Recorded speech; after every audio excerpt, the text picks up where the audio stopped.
अजीब भी। यार मुझे तो बहुत ज़्यादा नींद आ रही है, पता नहीं आप लोग ने और कितना टाइम लगाना है। मैं सोने लगा हूँ।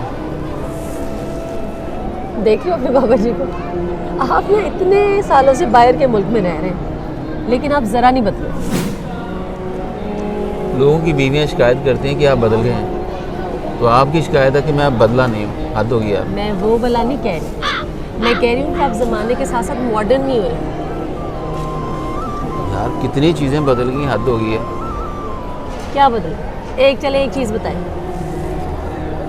मेरे पास एक लंबी लिस्ट है जो मैं बता सकता हूँ आपकी मामा को। चले बताएं, एक बता दें। सबसे बड़ी चीज़, जब मैं आया था नया नया, तो हम कितनी कितनी दूर जाके टैक्सी पे, कभी बस पे, कभी पैदल अपने मुल्क पैसे भेज के आते थे, लंबी लाइनों में लग के। अब ऐसे ऐसे कैसे?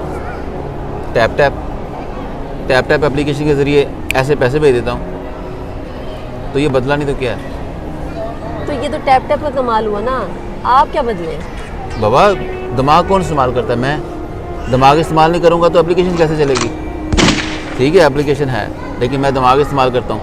कभी कोई इमरजेंसी हो, टक पैसे 10 सेकंड के अंदर पैसे पहुँच जाते हैं। और मेरा दिमाग है तो मैं पैसे बचाता हूँ ना, कोई एक्स्ट्रा फ़ी नहीं पे करता। ऐसे ही है ना? आपकी मामा को समझाओ यार, बाबा बदल गए हैं दुनिया के साथ साथ, एडवांस हो चुका हूँ। जब पहली बार भेजे थे तो बोनस भी मिला था, जो भी पहली बार इस्तेमाल करता है उसको बोनस मिलता है। टैप में एक चीज़ की कमी अभी भी है, बीवी को खुश करने वाला बटन नहीं है। ओए होए होए, क्या करें इनका।